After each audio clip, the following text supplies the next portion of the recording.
২০২৪ মঙ্গলবার বগুড়া সাতমাথা মুজিব মঞ্চের সামনে জেলা পুলিশের উদ্যোগে গরমে বিপর্যস্ত দায়িত্বরত পুলিশ সদস্য ও পথচারীদের জন্য সুপেয় বিশুদ্ধ পানি সরবরাহের ব্যবস্থা করে একটি বুথ স্থাপন করা হয়। এডিশনাল ডিআইজি পদে পদোন্নতিপ্রাপ্ত বগুড়ার police super Sudip Kumar Chakraborty BPM PPM আনুষ্ঠানিকভাবে এই বিশুদ্ধ পানি সরবরাহের বুথটির উদ্বোধন করেন। এ সময় পুলিশ সুপার বলেন, প্রচণ্ড দাবদাহে জনজীবন দুর্বিষহ হয়ে উঠেছে, তাই জেলা পুলিশের পক্ষ থেকে এই সামান্য উদ্যোগ নেওয়া হয়েছে। একজন পথচারী এই গরমের মধ্যে তৃষ্ণার্ত হয়ে এই বুথ থেকে পানি পান করতে পারবে। এদিকে একজন পুলিশ সদস্য পোশাক পরা অবস্থায় প্রচণ্ড গরমের মধ্যে ৮ থেকে ১০ ঘন্টা দাঁড়িয়ে ডিউটি করা আসলেই অসম্ভব ব্যাপার। ট্রাফিকের এই সদস্যরা দেশ ও মানুষের জন্য অসম্ভব রকমের কষ্ট করে যাচ্ছেন।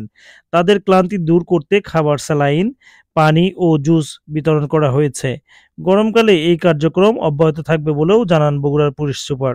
এ সময় আরও উপস্থিত ছিলেন পুলিশ সুপার পদে পদোন্নতিপ্রাপ্ত বগুড়া জেলা পুলিশের অতিরিক্ত পুলিশ সুপার মোহাম্মদ আব্দুর রশিদ, অতিরিক্ত পুলিশ সুপার ট্রাফিক সুমন রঞ্জন সরকার, অতিরিক্ত পুলিশ সুপার সদর সার্কেল শরাফত ইসলাম, সদর থানার অফিসার ইনচার্জ সহ পুলিশের অন্যান্য কর্মকর্তা।